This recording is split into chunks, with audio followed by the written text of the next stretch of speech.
Assalamualaikum warahmatullahi wabarakatuh. Selamat siang anak-anak. Bagaimana kabarnya hari ini? Waalaikumsalam warahmatullahi wabarakatuh. Selamat siang juga Ibu. Hari ini alhamdulillah baik Bu kabarnya. Ya, puji Tuhan baik ya. Tidak ada yang merasa tidak enak badan kan ya? Tidak ada Bu. Sehat. Oke, kalau misalnya ada yang merasa tidak enak badan bisa memberitahukan Ibu ya. Baik, hari ini sebelum kita mulai, Ibu absen terlebih dahulu ya. Mulai dari Anissa Maharani, apakah hadir? Saya hadir Bu. Saya hadir ya, dan seterusnya. Baik, sebelum kita memulai pelajaran hari ini, langkah baiknya kita berdoa dulu menurut agama dan percaya masing-masing. Berdoa dimulai.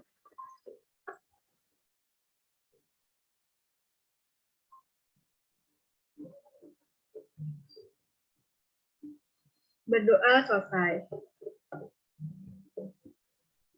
Di sini Ibu akan menampilkan lewat proyektor tentang materi yang akan kita pelajari hari ini. Apakah terlihat? Terlihat Bu.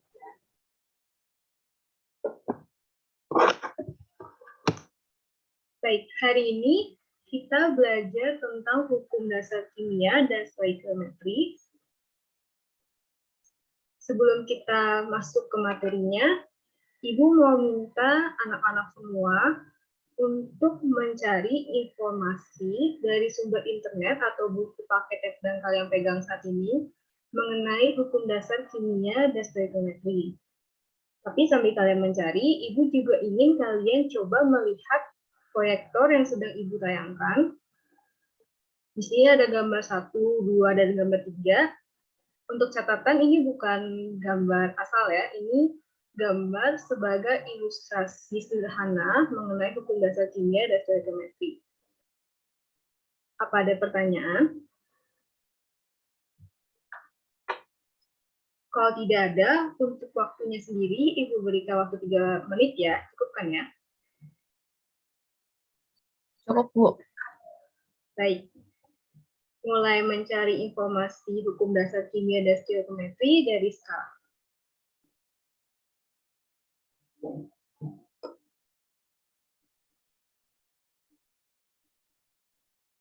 Oke, anak-anak, karena waktunya sudah habis 3 menit, Ibu yakin kalian sudah membaca sekilas nih tentang hukum dasar kimia dan stoikiometri dari internet maupun dari buku. Dan sekarang mungkin kalian bisa sedikit mengira-ngira, kira-kira gambar 1, 2, dan 3 ini menceritakan atau mengilustrasikan tentang hukum yang mana, tapi akan Ibu coba jelaskan sedikit-sedikit ya. Yang pertama, kalau kita perhatikan gambar 1 itu merupakan lilin yang menyala dalam ruangan tertutup, sementara gambar 2 itu adalah ilustrasi dari paru-paru kita saat kita bernafas. Pasti kalian sudah tidak asing untuk melihat gambar yang kedua ini di pelajaran biologi ya. Untuk gambar yang ketiga, mungkin ada yang bertanya-tanya ini gambar apa ya Bu? Pelutan kecil itu ternyata ada ya.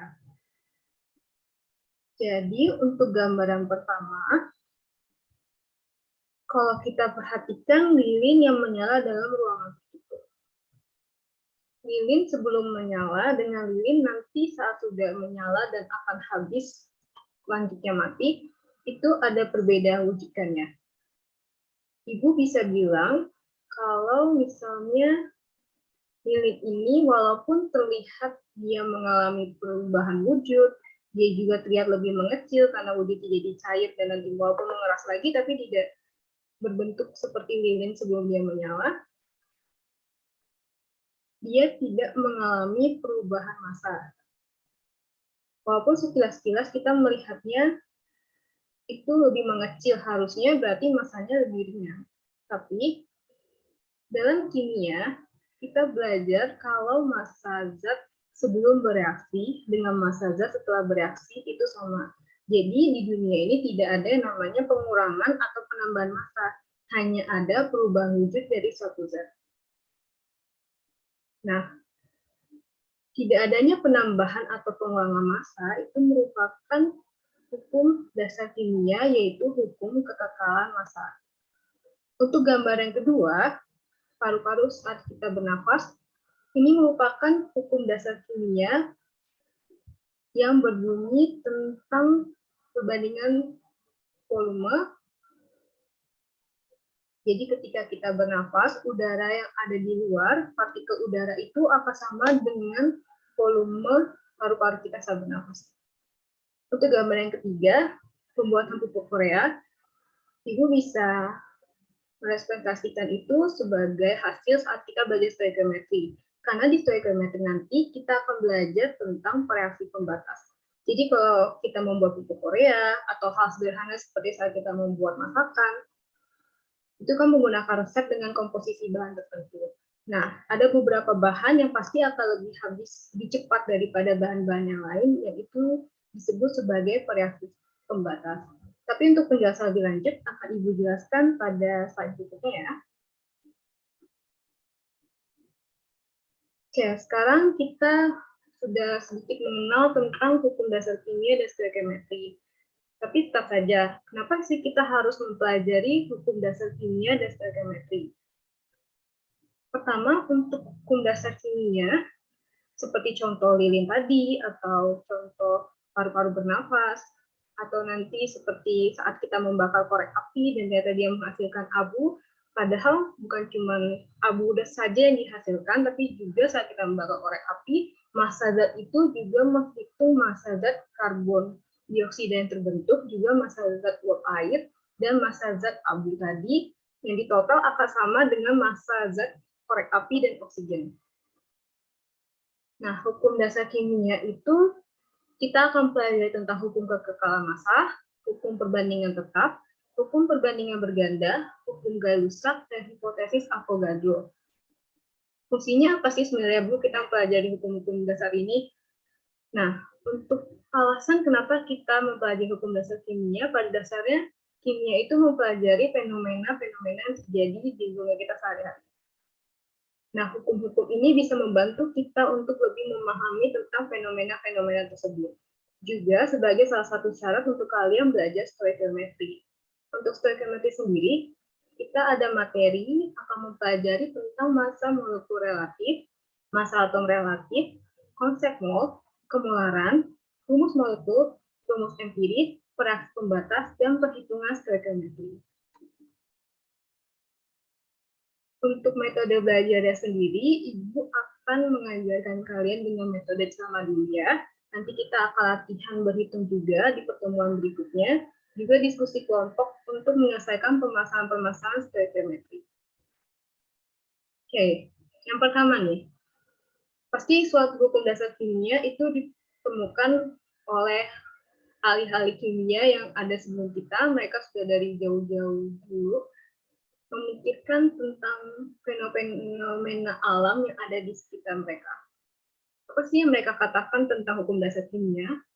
Yang pertama, hukum kekekalan massa itu dicetuskan oleh Anthony L. Lavoisier.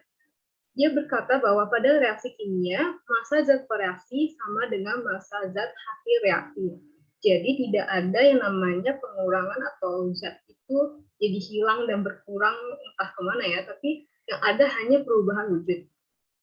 Yang kedua, ada Joseph Louis Strauss yang mengatakan tentang dalam suatu zat kimia murni, perbandingan massa unsur-unsur dalam tiap-tiap senyawa adalah tetap.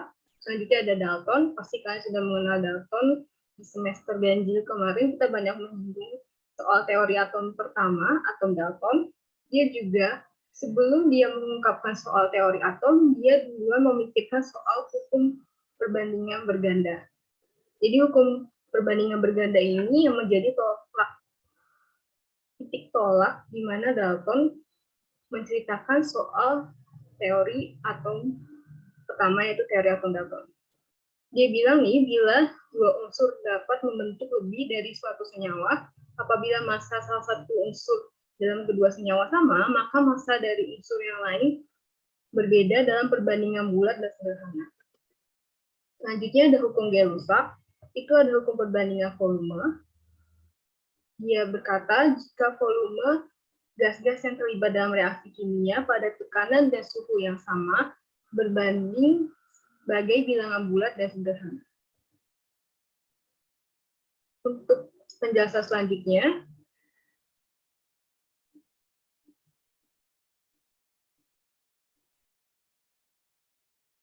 tentang apa itu hukum kekekal massa dan hukum perbandingan tetap, bisa kalian lihat di gambar, ini sebenarnya sama saja dengan penjelasan tentang lilin, hanya saja lebih senyawa kimia. Itu ada kalsium klorida, juga natrium sulfat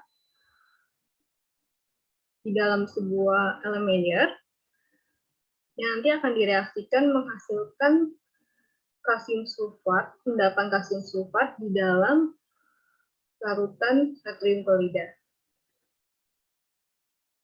Nah, untuk hukum kekekalan massa, tidak ada perubahan massa, hanya berlaku untuk sistem tertutup ya. Jadi kalau misalnya kalian sistemnya terbuka, jika diukur pasti akan ada perubahan massa. Tapi kalau sistemnya tertutup, seharusnya tidak ada perubahan massa yang terjadi. Untuk selanjutnya ada hukum perbandingan tetap, hukum perbandingan perganda, dan hukum perbandingan volume. Izin next, untuk mempersingkat waktu.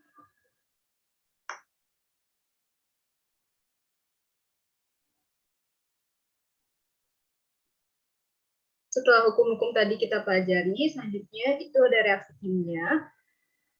Pasti kita sering mendengar soal reaksi kimia, tapi apakah saat kita menuliskan reaksi kimia, itu kita menuliskan air ditambah oksigen, hidrogen ditambah oksigen menjadi air? Tidak ya. Kalau dalam orang kimia menjelaskan reaksi kimia itu dengan persamaan kimia. Nah, kalau kalian bingung persamaan kimia itu maksudnya seperti apa ya, Bu? Kalian bisa lihat ada di layar yang Ibu tampilkan. Itu ada 2H2 di dalam kurung ada huruf G. Huruf G itu apa ya, Bu? Nah, dalam reaksi kimia kita mengenal yang namanya ada atom, jenis atom, jumlah atom, wujud, dan koefisien serta simbol. Jadi, angka 2 di depan atom hidrogen itu merupakan koefisien. Sementara angka 2 di belakang atom hidrogen ini itu merupakan petunjuk kita bahwa dia itu merupakan atom diatomik. Nah, dalam reaksi kimia perlu diperhatikan kalau kita harus menyetarakan reaksi tersebut. Maksudnya apa ya? Jadi antara reaktan dengan produk itu harus sama. Sama di sini dalam arti bukan berarti di sini di kanan H2O tambah O2, di kiri juga harus 2H2 ditambah O2, tidak seperti itu ya. Tapi kita harus lihat kalau di reaktan itu ada atom hidrogen dan oksigen, maka di produk di sebelah kanan itu juga harus ada atom hidrogen dan oksigen. Selanjutnya jumlahnya juga diperhatikan. Jadi sudah ada nih atomnya, kanan ada hidrogen oksigen, kiri ada hidrogen oksigen. Sekarang jumlahnya, kalau di sini kita bisa lihat. Di sini dia jumlah atom hidrogennya kan ada 4. Kenapa Ibu bilang 4? Karena dia diatomik. Itu dia terdiri dari 2 atom hidrogen. Lalu dia punya koefisien 2. Koefisien 2 berarti 2 kali 2, 4. Nah, di sebelah kanan kita bisa lihat juga, di sini dia punya koefisien 2. Koefisien 2 ini milik atom hidrogen dan milik atom oksigen ya. Jadi bukan cuma milik atom hidrogen saja. Koefisien 2 dengan jumlah atom, karena dia diatomik berarti 2. Jadi 2 kali 2, 4. Berarti di kiri ada 4, di kanan juga ada 4. Sudah sama ya. Terus oksigen di sini ada 2 atom nih. Bisa dilihat di sebelah kiri. Nah, di sebelah kanan dia juga sama. Walaupun kesannya dia cuma berdiri sendiri, O saja, tapi dia ada koefisien 2 di depannya. Karena dia molekul air ya. Berarti koefisien 2 itu milik molekul air, milik hidrogen, milik oksigen. Nah, udah sama 2 kali 1 berarti 2 ya. Jadi kiri 2, kanan juga punya 2 oksigen. Selanjutnya wujud. Wujud itu kita tidak tulis dia gas nomor GAS, tapi kita merepresentasikannya dengan simbol yaitu huruf G kecil. Huruf G-nya itu peletakannya agak sedikit di bawah ya, tidak besar setara dengan huruf H atau O, tidak ya, tapi agak sedikit di bawah. Itu G untuk gas, L untuk liquid, Q untuk larutan, dan S untuk padatan atau solid. Selanjutnya, bagaimana cara kita membacanya? Kita membacanya dengan melihat simbol yang ada, yaitu ada tanda tambah dan tanda panah. Tanda tambah ini mengartikan artinya bereaksi dengan, jadi hidrogen bereaksi dengan oksigen, menghasilkan yang disimbolkan oleh tanda panah, menghasilkan air. Apa bisa dipahami? Bisa, Bu. Oke, baik. Kalau bingung bisa tanyakan saja ya, atau kalau Ibu menjelaskannya kecepatan bisa bilang saja ya.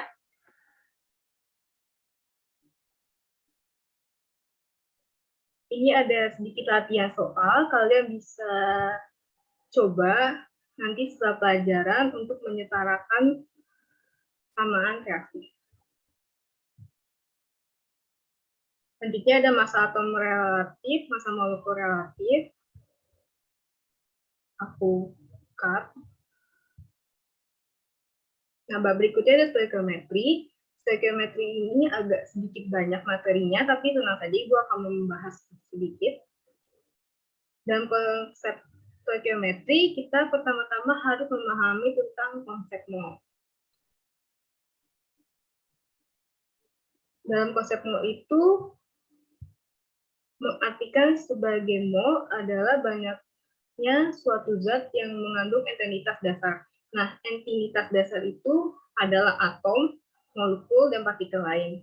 Ibu yakin di semester ganjil kan sudah mempelajari tentang apa itu atom, apa itu molekul, dan apa itu partikel lain.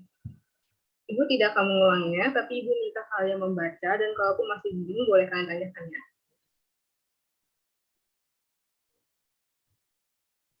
Next.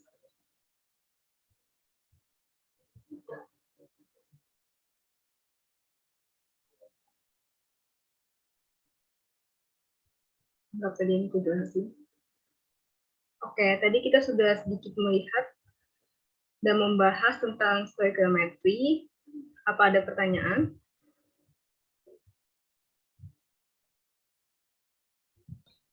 Belum ada sepertinya, Bu.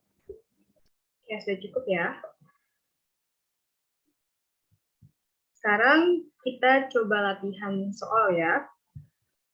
Ini merupakan soal stoikiometri. Di sini dalam soal ini kita akan memanfaatkan konsep-konsep yang tadi sudah kita pelajari. Ada beberapa rumus dasar juga yang sebaiknya kalian pahami dan akan lebih bagus kalau kalian bisa menghafalkannya. Juga dengan satuan-satuannya ya, jangan sampai salah.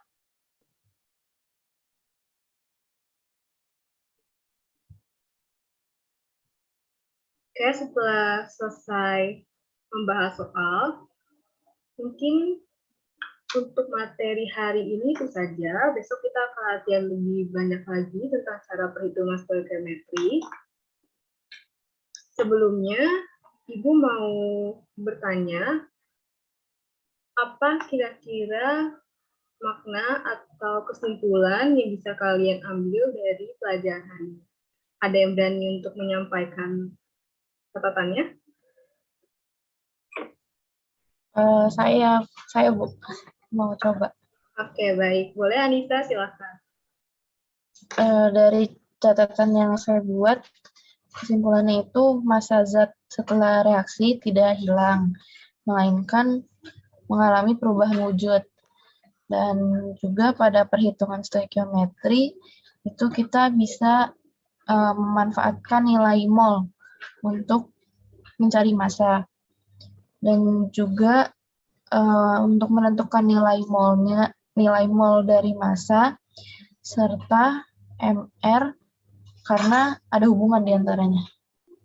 Oke, bagus sekali ya Nisa. Terima kasih untuk jawabannya.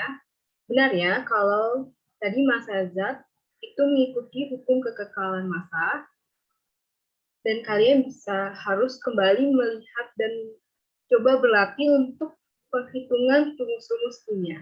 Karena nanti akan dipakai juga untuk materi-materi berikutnya. Ibu akan sedikit menambahkan Anissa, untuk kesimpulan pelajaran hari ini, itu mau suatu zat kimia dapat ditentukan dari rumus dan masanya. Untuk penentuannya tergantung pada keadaan zat, apakah zat cair, gas, atau larutan. Konsentrasi larutan itu merupakan sejumlah zat larut yang terdapat dalam sejumlah larutan tertentu. Untuk molaritas menyatakan konsentrasi sebagai jumlah mol zat terlarut dalam 1 liter larutan. Untuk suatu senyawa itu akan memiliki rumus molekul, rumus empiris, dan juga struktur molekul. Mungkin untuk hari ini sekian untuk pelajarannya. Ibu akan membagikan PowerPoint ke ketua kelas kalian untuk bisa kalian pelajari lagi setelah jam pelajaran Ibu. Terima kasih juga untuk aktifannya. Ibu perhatikan tidak ada yang mengantuk ataupun tidak ada yang keluar masuk kelas. Ibu akhiri sampai pertemuan minggu depan, tapi sebelumnya mari kita berdoa menurut agama dan kepercayaan masing-masing. Untuk mengakhiri pertemuan hari ini, berdoa dimulai.